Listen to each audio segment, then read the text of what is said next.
Hello friends, how are you all? Trust all of you all are well. Have you ever wondered which is the most difficult meal to be planned? Well, yes, friends, that's the breakfast.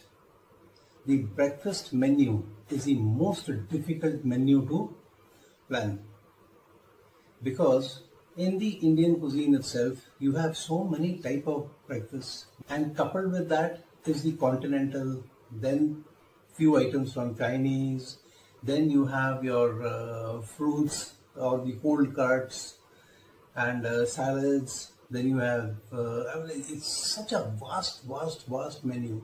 It becomes a Herculean task to decide as to what to include and what not to include. Breakfast is like this. It sets, it should set the mood for the day. So that exactly is the idea. That exactly is the breakfast. You should be, what you have in your breakfast should set the mood, the tone, the attitude, and the aptitude for the entire day. Like this.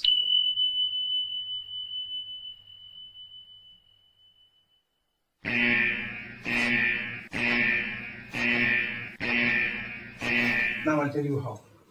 A breakfast basically consists of so many factors. It should be a kick starter to the metabolism, number one.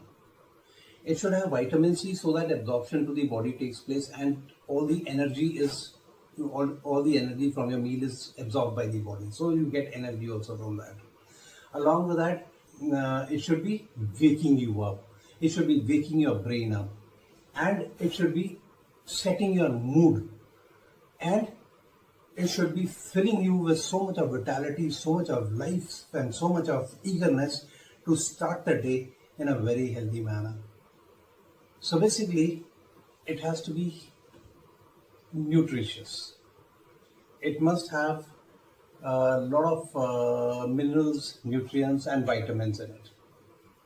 It must be very healthy and must not be giving any adverse effect to the body or the functioning of the body. For example, it should not be causing you any drowsiness. In fact, it should be waking you up, right? And it should not be causing any adverse effect to the body. Along with that, it should be filling. Once you had your breakfast, your stomach should be full, and you should not be feeling hungry less than 5 to 6 hours. And by the time it is lunchtime, so that is also the time for the next meal. Along with that, the meal should be nutritious, as already mentioned also.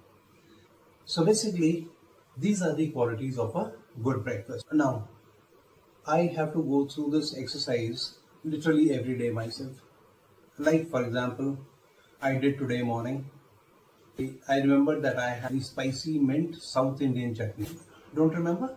Okay, you can scroll back and have a look at how we made that chutney. Because anyway, for this dish, you will be requiring it.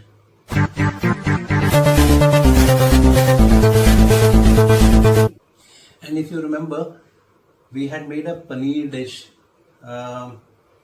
You can scroll back and have a look for that also.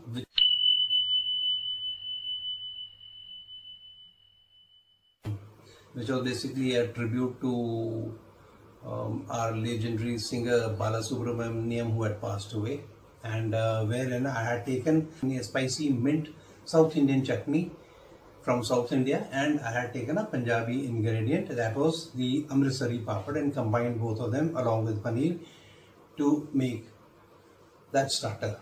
Now today I decided to combine South Indian spicy mint chutney with a Gujarati favorite dish, that is dhokla.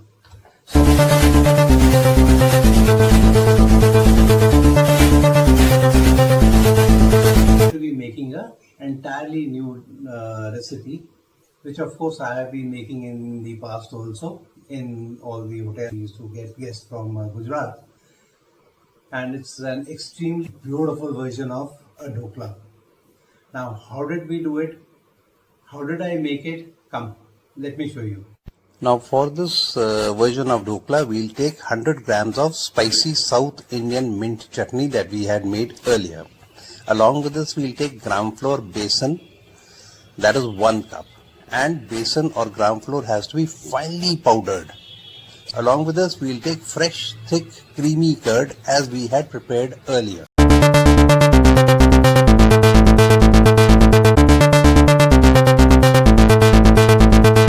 And this is homemade curd.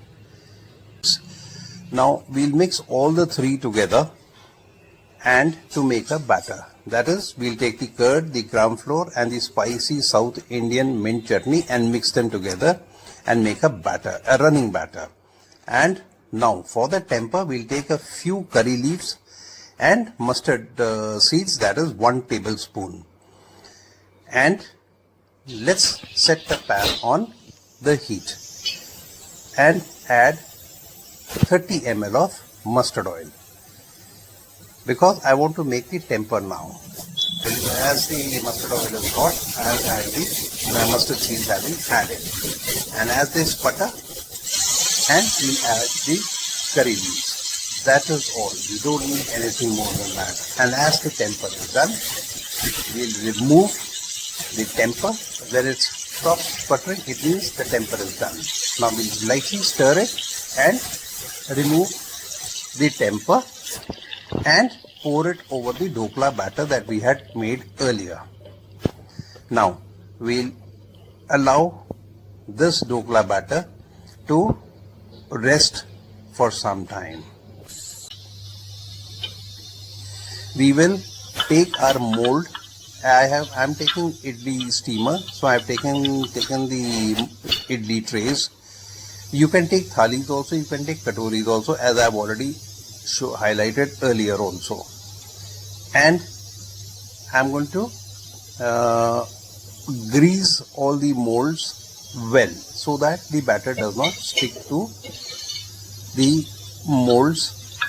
And similarly for if you're making in a thali or katori, you will also have to do the same so that the batter does not stick. Now we'll take fruit salt, that is 10 grams. Now this fruit salt, we'll be adding it to the dhokla batter so that the carbon dioxide in this and gets effervescence and aeration happens in the batter. There, once the fruit salt has been added, now we'll add a little bit of water to activate it. There, it has been activated, and immediately we are going to vigorously mix the fruit salt with the batter. Look, immediately the characteristic of the batter has changed. It has become more flowing, it has become more aerated, it has become more fluffy. That means your batter is absolutely ready. And quickly we'll start pouring the batter into the mold or the trays or the katoris as you have taken. And once done, one by one, remember, there is a little caution that do not completely fill your thali or your mold or your katori or whatever you are going to steam your dhokla in. It should be just about full with some space left, because ultimately it is going to fluff out. Once steamed, it is going to fluff out, not there. When the batter has been poured, allow the batter to sit for a minute. The main batter, we are going to cover that and keep it. And for the batter in the tray or the thali, we are going to duff it once or twice. That is so that the batter spreads evenly. And then once done, we are going to move these trays into the steamer. Now the steamer is already ready. Water has been poured, that is hot, and we'll place the trays there. The first tray goes in, followed by the second tray. There, that's the second tray. And we will place the lid tightly and steam the batter now for 20 minutes. After 20 minutes, look, that's been done firm and it shows it has been steamed and it is ready, it is cooked. We'll remove these trays one by one and we will allow the idlis, the dokla, to come to room temperature, and only then we will try and demold them. Till that time, do not try to demold them, as they can break, they may not be demolded easily. There. Now run a knife or a sharp spoon around them and easily they come out. Look at that. And your dokla is ready. Demold all of them.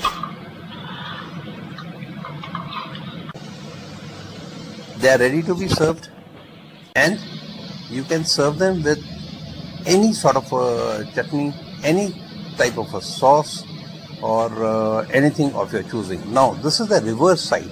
This shows the amount of aeration that has been produced by the fruit salt.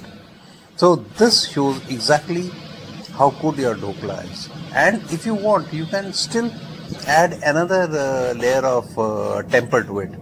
But according to my taste bud, this much was more than enough. I did not want to add any more temper to it. So there, we are ready. Well, friends, how did you like the dokla? I think you want to cook right away. Well, definitely do cook it and do share it with all your enemies and foes also, your friends, your knowns, your dears and your nears. And the feedback, I would love to see that in the comments.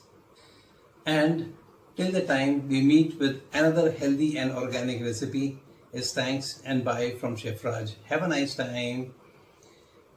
Cook healthy, eat healthy and live healthy.